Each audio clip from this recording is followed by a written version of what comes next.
Eu quero repetir isso que o Mateus acabou de ler aqui. Esse é o evangelho de hoje. Não sei se você reparou, mas todos os dias, numa igreja anglicana, numa igreja católica, luterana, normalmente, né, na ordem normal das coisas, a gente sempre faz pelo menos 3 leituras, né? Na verdade, pelo menos 4 leituras. Um salmo, uma leitura do Velho Testamento, uma do Novo e o Evangelho. O salmo e o Evangelho sempre tem, né? E nos domingos, normalmente, uma carta aí do apóstolo Paulo, que nós vamos ler daqui a pouco o trecho dela para vocês. Mas olha só, o centro de tudo que a gente prega é o Evangelho. Nós somos uma igreja centrada no Evangelho. Nós acreditamos no Evangelho de Jesus. Mas que negócio é esse aí de Evangelho? Bom, o Evangelho, tem gente que acha que tudo é o Evangelho. Aí às vezes o Evangelho vira mais nada, porque está tudo dissolvido, né? Mas cara, o que é o Evangelho? Primeiramente, né? Já que a gente quer ser centrado nesse Evangelho. Gente, o Evangelho é o que a palavra já diz. É claro que toda palavra na nossa cultura, ela é carregada de um significado cultural e histórico, e a gente precisa conversar sobre isso também, né? Mas o texto, a palavra Evangelho, ela era uma palavra comum, usada no contexto do Império Romano, há muitos anos atrás, que significava boa nova, boa notícia, sabe? E essa boa nova não era uma boa nova qualquer, era uma boa nova assim, de fim de guerra, sabe? Tá todo mundo lá guerreando e tal, e de repente aparece alguém e fala, Evangelion, né? Boas novas, e aí sai anunciando pelas ruas da cidade. E esse Evangelion também era usado, eu estou falando Evangelion porque é a palavra grega usada para isso ali naquele contexto. Era para anunciar também o nascimento de um novo César, né? Bem, quando Jesus nasceu, o Império Romano deixou de ser uma república um pouco antes e se tornou um império, né? Governado por Césares, né? Aí o filho adotivo do César, do Júlio César, é o César Augusto, tomou o trono. E aí a partir dele, cada vez que nascia um novo César, ele era anunciado assim, Evangelho de César Augusto. Evangelho, ou seja, boa notícia. Nós ainda temos um rei, nós ainda temos um imperador, e vai trazer a paz e o progresso para o nosso império. Essa era a perspectiva da palavra Evangelho. Agora, quando você pensa em como que os apóstolos usaram ela no contexto de depois que Jesus ressuscitou, os apóstolos começaram a usar essa mesma palavra. Por isso que eu falo que o Evangelho é sobre política, não tem como você excluir política dessa discussão do Evangelho, né? Eles usaram a mesma palavra para falar de Jesus. Evangelho do nosso Senhor, do Kyrios, Jesus Cristo, né? O Messias. Ou seja, Evangelho significa uma boa nova, e não é uma boa nova qualquer. Não é a boa nova do tipo, eu consegui passar lá naquele concurso, que massa. Isso é uma boa nova para mim e para os meus amigos talvez. Mas uma boa nova que tem a ver com todo mundo, aqui no Brasil, talvez seja boa nova, vão acabar com o imposto de renda para, sei lá, pessoas que ganham até 15 mil reais, 10 mil reais. Nossa, ia dar um alívio, rapaz. Você vai entrando para concurso público, vai estudando esses negócios aí, de repente você acha que está ganhando dinheiro e vem lá o leão e aí isso seria uma boa nova, para nós brasileiros, né? E aí, cara, boa nova tem a ver com uma boa nova que é boa nova para todo mundo, é uma notícia boa. E nós cremos numa boa nova de que Jesus é o Messias de Deus. Tá, mas o que significa afinal de contas, né? Boa nova. Jesus é o Messias, tá, e aí? Né? Mas é porque normalmente a nossa cultura, ela está descarregada de tudo que tem a ver com as profecias judaicas. Porque se você tivesse noção do que são as profecias judaicas e do que elas dizem, aí a gente ia pirar, a gente ia arrepiar os cabelos quando falar assim, Evangelho de Jesus, o Messias, né? Cristo é Messias lá em grego, né? Então a palavra Cristo é mais conhecida para nós do que Messias. Então, tipo assim, Evangelho de Jesus, ou seja, tem uma boa nova de Jesus, e ela é uma boa nova para todos os povos. Por quê? Porque todos os povos têm esperança. Todos os povos esperam um dia em que esse mundo vai ser diferente do que é. Todos os povos têm uma noção de que esse mundo é diferente daquilo que deveria ser. Você já deve ter tido essa noção na sua vida. Todos nós temos essa sensação da distância entre o que o mundo é e aquilo que o mundo deveria ser. Os povos têm isso. As culturas anseiam por um dia em que as coisas serão mais justas, em que as coisas serão diferentes. E a cultura judaica não era diferente, mas dentro da cultura judaica haviam diversas profecias que iam sendo feitas ao longo dos séculos. Levantava rei, saía rei, tinha um mais injusto que o outro, e os profetas eram voz de Deus. Eles estavam jejuando, orando, buscando no monte, nas cavernas, orando e buscando Deus direção para aquele povo. E aí de repente Deus, junto com a orientação que Ele dava para o povo, Ele dava uma orientação que visava o mundo todo. Algumas dessas profecias diziam que viria o último dia, um tempo em que Deus realizaria um juízo sobre a face da terra, em que Deus iria consertar as coisas. E aí foi se formando um mosaico de profecias que os judeus ficavam juntando umas nas outras. Pô, isso aqui combina com a profecia do fulano de tal. Ele falou que Deus ia governar o mundo, mas ele não fala como. Aí de repente esse aqui, o Daniel, né, lá em Daniel capítulo 7, fala de um tal de filho do homem, que ele é exaltado à destra de Deus e sobe lá para o céu e senta do lado do ancião de dias, que é Deus, na profecia. Ele senta do lado desse cara, de Deus, e o filho do homem, ele é louvado e adorado da terra, mano. A galera ajoelha e louva o filho do homem. Tem umas certas coisas nas profecias judaicas que você tem que ter em mente quando você está lendo os evangelhos. Quando você lê o evangelho e fala assim, o filho do homem é isso, o filho do homem é aquilo, quando Jesus falando dele mesmo, ele está fazendo uma referência àquele filho do homem lá de Daniel capítulo 7. Ele está falando sobre si. O filho do homem vai ser crucificado, o filho do homem vai ser levantado para que todo aquele que nele creia tenha vida eterna. E o tempo todo os judeus iam fazendo essa junta assim, daquele mosaico para poder entender o evangelho do Messias. Quem é o Messias? De acordo com Isaías capítulo 11,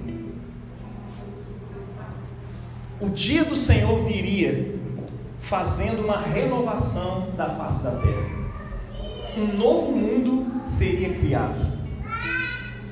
Um novo mundo viria à existência. Um mundo que a ordem dele seria tão transformada, mas transformada de modo tão profundo, que a justiça e a paz finalmente se encontrariam. Porque no mundo que a gente conhece, ou você tem paz sem fazer justiça, e aí fica tudo bem, só quem é oprimido fica tudo mal, mas aí fica apagado ali na história, e nós construímos uma sociedade muito boa, cheia de paz, talvez uma paz armada, sem justiça nenhuma. Ou você tem justiça sendo feita, mas sem paz nenhuma também. Vamos fazer justiça, vamos, tem que retribuir, tem que restituir, tem que cobrar, e aí de repente a justiça é feita e você não tem paz. O mundo vira um caos. E aí de repente esses profetas começam a dizer, olha, justiça e paz vão se beijar. Justiça e paz vão se encontrar nesse mundo. Ele está falando de um efeito social da chegada desse dia em que haveria novo céu e uma nova terra. Outras coisas, é tão profundo, mas tão profundo, que o leão vai comer palha com boi. Sei lá o que isso significa, se é literal, se não é, mas ele está dizendo que esse novo céu, essa nova terra vai afetar até a ordem natural das coisas, como as coisas costumam ser. Você está entendendo? Ou seja, ele vai alterar a estrutura da realidade, mano. O café já é gostoso, mas quando o novo céu e a nova terra chegarem, café vai ser o que o café foi feito para ser. Aí você imagina esse néctar destilado ali, né? Cara, antigamente na igreja tinha um pé de jabuticaba bem atrás no vidro, assim, né? A gente via o pé de jabuticaba todo dia. Eu gostava de dizer que na nova criação aquele pé de jabuticaba ia ser revestido da glória que Deus deu para o pé de jabuticaba expressar. Porque de alguma forma está tudo entregue por causa do pecado a uma condição degradável, a uma condição de corruptibilidade, uma coisa que vai se corrompendo, que vai se envelhecendo e vai se estragando. Nós, no auge da nossa beleza, de repente a gente começa a perceber algumas coisas. Daqui a pouco até o Taxinha, cara, ficar bonitão daquele jeito ali, né? Rafael, os caras vão degradando, velho, vai acabando. Olha, esse é o Evangelho, tá?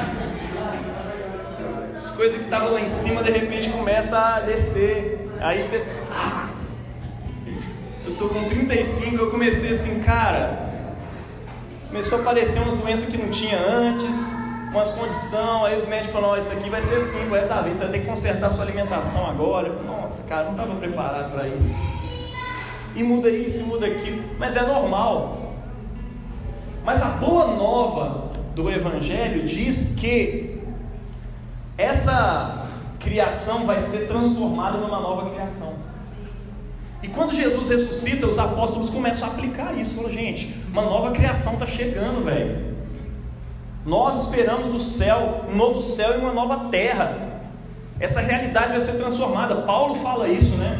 Eu espero o dia que eu vou ser transformado. Os mortos em Cristo vão ressuscitar primeiro, e também nós que estivermos vivos seremos transformados.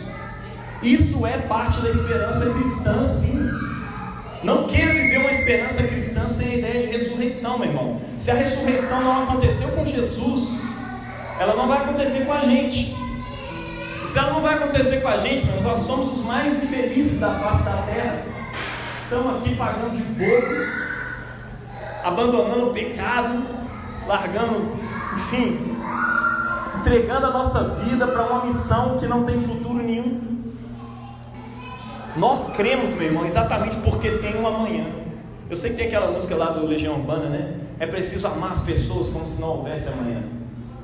Mas para nós cristãos a esperança é diferente ainda. Nós amamos exatamente porque existe um amanhã e porque faz sentido amar agora. Se nós soubermos que vai cair um meteoro na terra amanhã, ao meio-dia, vai tudo se explodir, muita gente vai dar a louca para fazer tudo que não quis fazer na vida, tudo que nunca teve coragem de fazer na vida, coisas horrorosas. Mas talvez tenha pessoas com esperança de que Jesus ressuscitou e esse mundo vai ser diferente. Pessoas com esperança vão insistir em fazer o bem, em praticar a justiça, em continuar cultivando a sua árvore, em continuar cultivando a educação dos seus filhos, porque eles sabem que vai ter um amanhã e essas coisas fazem sentido para nós. Você está entendendo? Esperança cristã é entender que esse mundo vai ter uma continuidade, que o Deus bom que criou esse mundo, Ele vai renová-lo. O Deus bom que criou esse mundo não vai destruí-lo, igual algumas pessoas pensam por aí. Em breve vai vir, Deus vai levar a gente para o céu, vai destruir a terra. Sei aonde você leu isso não, irmão, mas talvez você leu errado. De acordo com a palavra de Deus, o livro de Apocalipse termina com o céu descendo da terra, com o céu descendo, né, a Nova Jerusalém descendo do céu para se encontrar com a terra. Ela não termina com um monte de gente na terra sendo levada para o céu, não. Deus tem uma esperança para essa terra. Não sei se vocês ouviram, mas Fernanda estava lendo o Salmo 104, que nos mostra a perspectiva do salmista Davi sobre Davi, não lembro se era Davi, mas enfim, o salmista daquele tempo lá que escreveu o Salmo 104, ele tinha uma perspectiva de mundo encantada. E sempre que a gente lê a palavra de Deus, de alguma forma a nossa alma é elevada para essa nova criação. Aquela perspectiva do Salmo 104 é tipo uma perspectiva da nova criação. Ele fala do sol saindo e se deitando, como um cavaleiro que vai levantando e indo para o seu combate. Ele fala da lua, ele fala dos bichinhos saindo de noite para comer, do homem saindo para o seu trabalho e para o seu encargo até a tarde. E aí de repente ele vai concluindo essa descrição de uma coisa que ele diz assim, que são as vestes de Deus.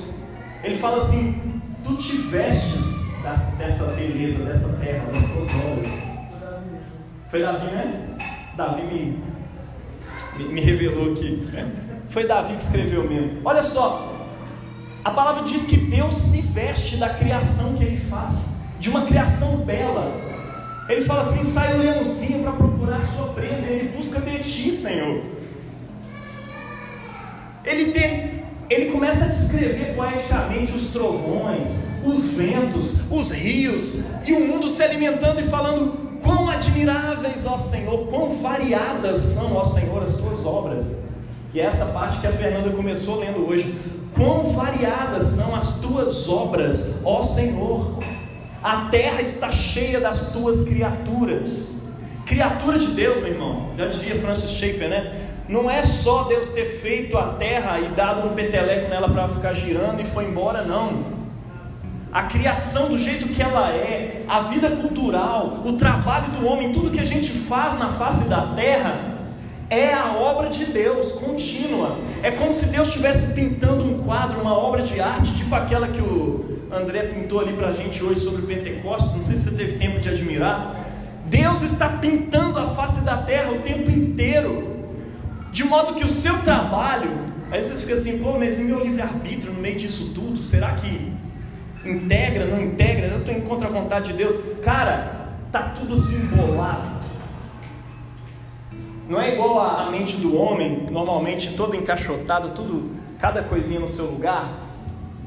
Normalmente, a forma como a mente das mulheres se constrói hoje, ela consegue pensar no bebê, na cozinha, e no trabalho, e no marido, e no negócio que está ali, tudo misturado, está tudo integrado o tempo inteiro, fraga? Pois é, nos aproximemos mais dessa perspectiva. Sabe por quê?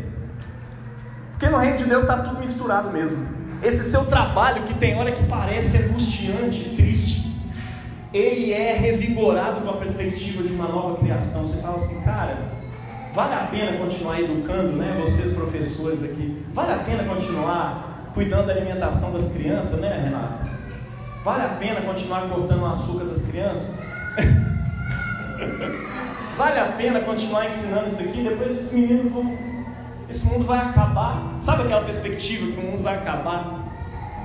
Jesus vai voltar e aí só a única coisa que vale a pena é ganhar almas, fraga. Aquele mundo focado no espiritual, na alma, E a terra não faz diferença nenhuma. Pois é, hoje é dia de Pentecostes.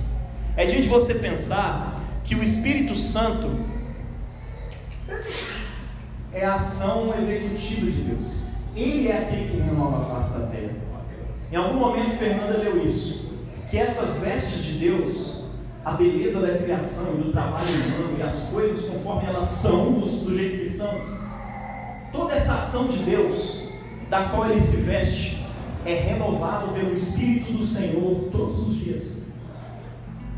Envias o teu Espírito e renovas a face da terra. Envias o teu Espírito e renovas a face da terra. Sabe o Espírito Santo? Ele estava lá no início da criação. No princípio criou Deus o céu e a terra. A terra estava sem forma e vazia. Havia trevas sobre a face do abismo. E o Espírito, o vento, o sopro de Yahvé, de Deus, de Elohim, pairava por sobre a face das águas. E ele estava ali pairando. E disse Deus: haja luz. Deus disse uma palavra, Deus disse um texto. E houve luz. O Espírito que paira sobre a face das águas, de repente faz a luz existir. O Espírito Santo é o executivo da Trindade, está entendendo? Nós estávamos conversando sobre isso aqui ontem. Ele faz as coisas acontecerem. E disse Deus: haja separação entre águas e águas. Apareça a porção seca. E está ali o Espírito Santo pairando e fazendo as coisas. Esse é o Espírito de Deus. É descrito essa criação de modo tão belo ali nas Crônicas de Nárnia, né? Não sei se você já leu o primeiro, onde Aslan está criando Nárnia.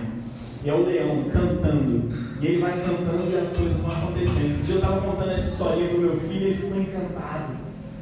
Aí, meu filho, o leão foi cantando. E ele cantava, terra! E aí ia fazendo as coisas acontecerem. Talvez um punk rock ali.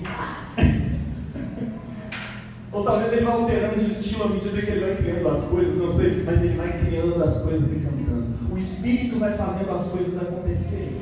O Espírito renova a face da terra. E é interessante que as promessas do Messias na Bíblia, elas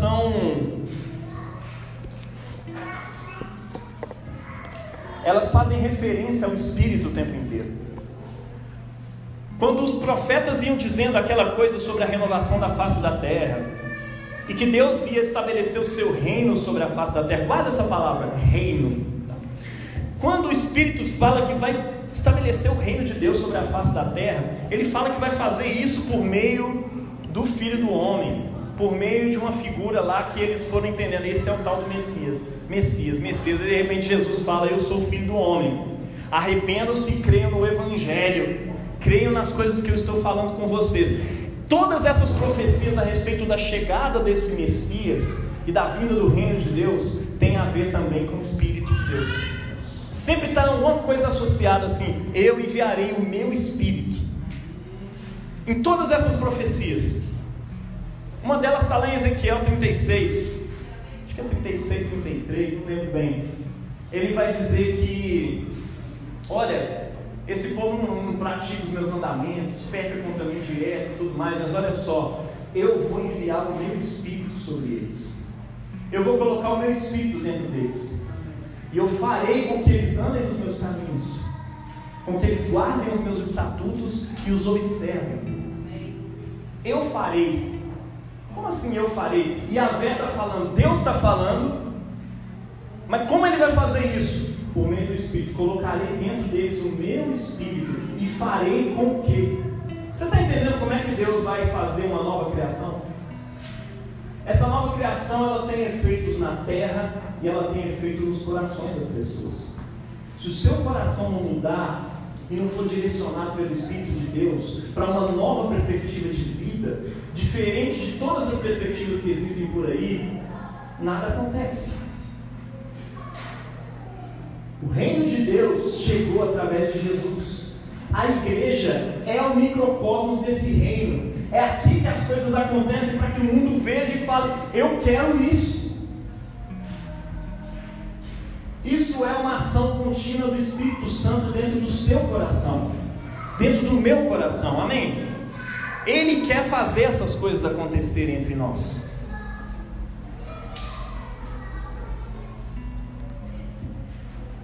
Uma dessas profecias está lá em Jeremias 31 ou 31, 33, também não lembro direito. Ela diz que uma nova aliança seria feita com o povo de Deus. E quando a Bíblia fala povo de Deus, ele está se referindo ao povo de Israel. Mas depois Jesus vai dizer que esse povo de Deus é estendido para todo aquele que crê no Messias, que é Jesus. O povo de Deus era a videira de Deus. Aí de repente Jesus diz, eu sou a videira verdadeira, né? Aquele que crê em mim é povo de Deus. Você crê em Jesus? Você é povo de Deus. Essas profecias são sobre você também, amém? Olha, Jeremias diz isso, né? Diz o Espírito Santo através de Jeremias: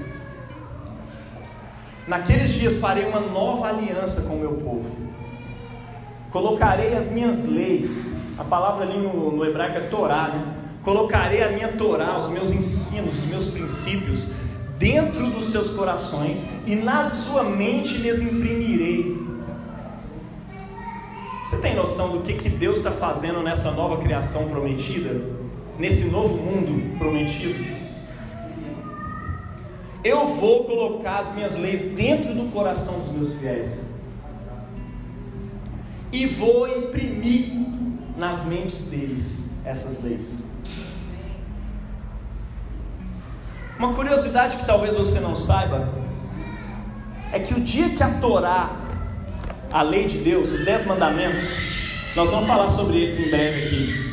O dia que a lei de Deus no papel foi entregue ao povo de Israel, aconteceu no dia de Pentecostes. O povo estava aguardando, a congregação, o povo de Deus, com quem Deus fez uma aliança eterna, estava aguardando ao pé do monte no dia de Pentecostes, ou seja, no dia da entrega dos primeiros frutos da terra. E aquele povo praticando ali a sua generosidade, entregando, e de repente vem a lei de Deus é entregue para eles.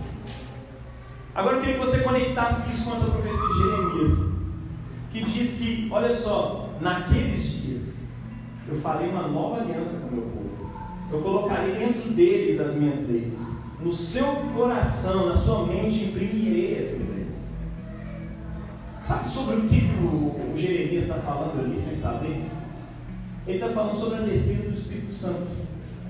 E o mais curioso é que o Espírito Santo vai descer no dia de Pentecostes, que até então não tinha nada a ver com a descida do Espírito Santo. Você fala com um judeu sobre o dia de Pentecostes, ele fala, é dia da entrega dos primeiros frutos, né, das primícias e tal. É o dia da colheita, né? Pô, mas no dia da colheita, Deus escolheu enviar o seu Espírito, no mesmo dia em que anteriormente Ele entregou a Torá, a lei de Deus para o seu povo, as instruções de Deus. As instruções de Deus foram sopradas no coração da igreja no dia de Pentecostes, através do Espírito Santo. Tudo que acontece no Novo Testamento sempre tem uma referência ao Velho. Naquele dia veio um vento, um barulho como de um vento impetuoso. A lei de Deus está entrando dentro dos corações dos fiéis. A instrução de Yahvé, a instrução de Deus está entrando dentro do coração das pessoas por meio do sopro de Deus. E está entrando nos seus corações e transformando corações. A lei não vai estar mais no papel, ela vai estar dentro de corações. Talvez nós experimentemos aí a diferença entre um músico que toca de ouvido e um músico que toca porque aprendeu a música e inspirou ali. Ou um músico que toca de ouvido ou um músico que toca só com partitura, só com cifra. Um músico que sabe ler partitura, ele bate o olho na partitura e ele toca ela automática. Ele vai fazendo tudo que a partitura diz. Talvez a música nem tocou o seu coração, ele não sabe nem qual que é o tempo direito, mas ele está ali lendo e fazendo. Era mais ou menos a experiência que o povo de Israel tinha com Deus. Eles iam lendo e fazendo. E muitas vezes esse ler e esse fazer não tocava o coração deles. E aí eles iam criando uma relação moralista com a lei de Deus. Mas Deus promete que um dia Ele ia enfiar essas leis dentro do coração, de modo que eles iam ser como instrumentistas que tocam de ouvido. Aqueles irmãozinhos do ouvido absoluto. Pessoas que pegam e de repente, essa música ouviu e começou a executar. Porque a música está dentro dele. A música de Deus está dentro de você. Pentecostes é sobre isso. A ação do Espírito Santo dentro de nós não tem a ver com ficar esquisito, fazendo um monte de estranhices aí com o seu corpo. Não sei o quê. Ou sair falando coisas esquisitas com as pessoas, chamando todo mundo de varão, de varoa. Estou falando, mas isso é uma cultura, viu? Mas não é sobre isso. O Espírito Santo, o Pentecostes, me desculpem os pentecostais, o Pentecostes não é sobre o pentecostalismo. O Pentecostes é sobre a descida do Espírito Santo e a impressão das leis de Deus dentro do seu coração. É sobre você desejar e amar a Deus ardentemente acima de todas as coisas, com um amor que você não tinha. É sobre a graça de Deus, a habilidade de Deus em nós de ser e de fazer aquilo que nós não podemos ser e fazer por nós mesmos. Deu para entender? A graça, o Espírito é a habilidade de Deus em nós para ser e para fazer o que nós não podemos ser e o que nós não podemos fazer por nós mesmos. O Espírito Santo vem para isso. E Jesus diz no Evangelho de hoje: quem tem sede, venha a mim e beba. Quem tiver sede, venha a mim, que sou o Messias. Ele está anunciando o Evangelho, a boa nova de que o Espírito está renovando a face da terra. E se você quiser participar dessa renovação, você bebe dele. Você não encontra, apesar de todas as perspectivas multirreligiosas que existem por aí, você não encontra o Espírito Santo em outros deuses. Você não encontra o Espírito Santo em outras religiões. Você não encontra o Espírito Santo nem no cristianismo. Você encontra o Espírito Santo em Jesus.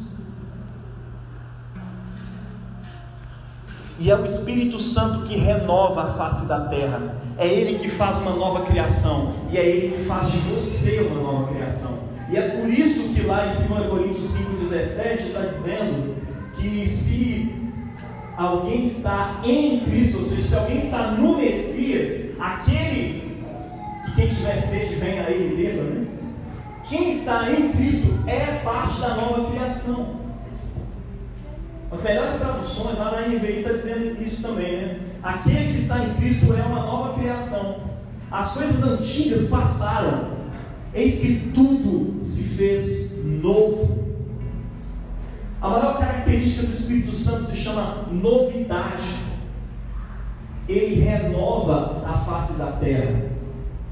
É um poder que renova o mundo, é um poder que renova corações, é um poder que nos envolve e nos toma num movimento de unidade e de diversidade em Deus. Diversidade de dons, de ministérios, de personalidades. Ele usa cada um num movimento que vai transformar essa terra numa nova criação. E Ele vai usar a sua personalidade, Ele vai usar você e os seus dons naquilo que Ele quer fazer nesse mundo. E só através de você vai acontecer. Você está entendendo? Eu quero que você abra o seu coração hoje, entenda isso. Quem tiver sede, venha a mim e beba. Quem crer em mim, assim como diz a Escritura, das suas entranhas brotarão rios de águas vivas. Das suas entranhas, do seu interior. Entranhas, a neurologia hoje tem dito que, a neurociência tem dito que existe um segundo cérebro nas entranhas, né? Depois dá uma lida sobre isso, é muito interessante. Mas ela é também o centro das nossas emoções. Normalmente se fala de coração, mas os textos bíblicos costumam falar dessa região aqui mesmo. Centro das nossas emoções. Desse centro, desse interior, vai fluir rios de águas vivas. Ou seja, do seu espírito, conectado ao Espírito de Deus, vai fluir rios de água viva. Quem tem sede, eu te pergunto uma coisa: você conhece pessoas sedentas? Você sabe quem tem sede ao seu redor? Outra pergunta importante: você tem sede? Você tem sede da renovação da face da terra? Você tem sede da nova criação? Você tem sede, Bárbara? Você tem sede, Stephanie? Você tem sede, Vitor? Você tem sede da renovação da face da terra? Porque se você tem sede dessa renovação, o Espírito Santo está pronto. Jesus está subindo no lugar aqui e está dizendo para o pessoal: olha, quem tem sede, vem a mim e beba. Porque aquele que crê em mim, no Messias, naquele que constrói a nova criação, naquele que lidera, naquele que reina nessa nova criação, do seu interior vão fluir rios de água viva. Rios que alimentam as pessoas com justiça, com paz, com alegria, com dons espirituais. Vão fluir rios que alimentam você. Vão fluir rios que pessoas sedentas vão poder beber e curar-se da depressão, da ansiedade. Que pessoas vão poder beber de você curas, conforme está escrito aqui na carta do apóstolo Paulo, lá em 1 Coríntios capítulo 12, falando da variedade dos dons. que procedem do Espírito de Deus. Dons de curar, dons de fé, dons de administração, de generosidade. Mas um só e o mesmo Espírito opera, realiza todas essas coisas. É o mesmo Espírito. Veja a diversidade das igrejas existentes por aí. Igrejas mais católicas, mais ortodoxas, mais tradicionais, outras mais urbanas, outras mais pentecostais. Eu amo essa diversidade. Isso não diz para mim que cada uma tem uma ideia e nós temos que ver quem está melhor ou não, quem é diferente, quem está certo. A questão é que o Espírito de Deus é um Espírito de diversidade. Ele está ali no templo central da Assembleia de Deus agora. O mesmo Espírito que está aqui e que está atuando lá entre os presbiterianos, num culto um pouco mais formal.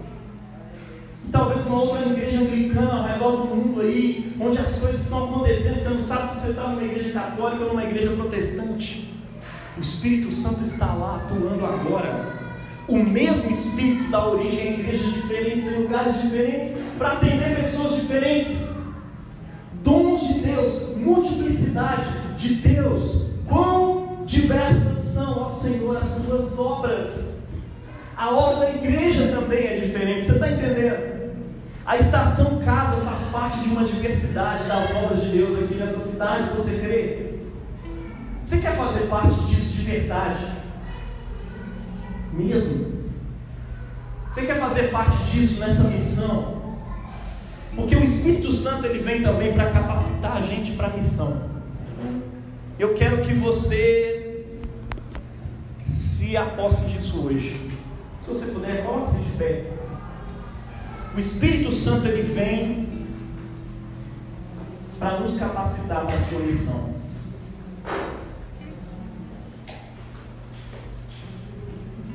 Eu quero orar o Espírito Santo hoje para que venha sobre nós. Ele vem para te capacitar, meu irmão. Você crê? Talvez possa parecer bobeira, irrisório. Ele capacita você a fazer um bom café. Quando fica bom é porque Ele te capacitou. Ele te capacita para fazer uma boa música, um bom louvor. Ele te capacita, pessoal do acolhimento, para poder ser um sacramento da acolhida de Deus para as pessoas. Ele capacita essa igreja para ser o sacramento da presença real de Cristo para muitas pessoas poderem ouvir o Evangelho. O Espírito Santo é a promessa que procede de Jesus. Olha só, Jesus se referia ao Espírito Santo que haviam de receber aqueles que crescem nele. Ainda não havia o Espírito, porque Jesus ainda não havia sido glorificado.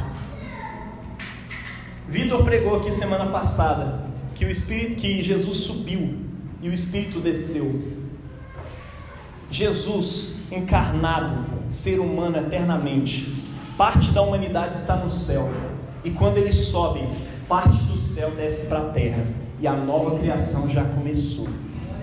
Esse é o Evangelho do Senhor. Você crê nisso? Uma coisa que acontecia todas as vezes. Nós não cremos aqui que batismo no Espírito Santo é uma coisa que acontece depois do seu batismo nas águas. Não é uma segunda experiência de fé. Você é batizado no Espírito Santo porque o batismo de Jesus é o batismo no Espírito Santo. João falava isso. Eu batizo com água, mas aquele que vem depois de mim é o que batiza no Espírito Santo. Ele é o batizador no Espírito Santo. Mas existe uma experiência. Você não é batizado no Espírito Santo várias vezes ao longo da sua vida. Você é batizado uma vez só. E uma vez que você está batizado no Espírito Santo, você está unido dentro da família trinitária. O Mateus disse aqui uma heresiazinha semana passada. Você se torna parte da Trindade, a quarta pessoa da Trindade, através de Jesus, tá? Eu não estou falando que você entrou lá para dentro, mas no corpo de Cristo estamos todos nós, porque o Espírito é o Espírito da unidade. Ele te acolheu dentro da família de Deus, da família trinitária, da família eterna. É isso que o Espírito Santo faz. Você crê? Nós estamos dentro dessa família agora. Porque Jesus subiu ao céu e Ele enviou sobre nós o Espírito Santo. Você não vai ser batizado no Espírito Santo de novo aqui agora. Mas existe uma coisa que acontecia com a igreja em Atos dos Apóstolos ao longo do livro de Atos todo. Pessoas que já tinham sido batizadas no Espírito Santo eram cheias do Espírito Santo de novo. É uma experiência que se chama plenitude do Espírito.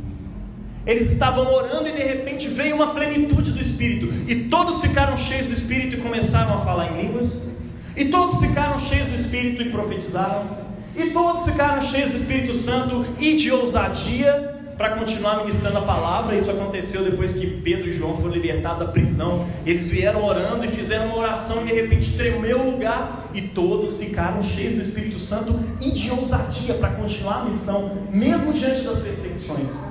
O Espírito Santo te dá essa ousadia. O Espírito Santo realiza coisas quando Ele te enche de plenitude. A plenitude desse Espírito que traz uma nova criação renova o seu coração hoje. Eu quero te perguntar, você quer ser renovado no Espírito Santo? Olha, eu quero que você deixe Ele fazer uma renovação na sua vida. Talvez você ache que está tudo bem, porque você está sendo bem alimentado, você está tendo uma palavra boa, todos os dias ali alguém está mandando uma reflexão e você lê e tal, não sei o que. Olha, Deus tem mais para você. Fala com essa pessoa do seu lado, olha, Deus tem muito mais para você. Quando você abre o coração para o Espírito, deixa do seu interior fluir rios de águas vivas, meu irmão, já não é mais aquela racionalidadezinha sua que define as coisas. Deixe Deus conduzir as coisas. Deixe Deus conduzir aquilo que você vai falar. Olha, eu creio. Você crê?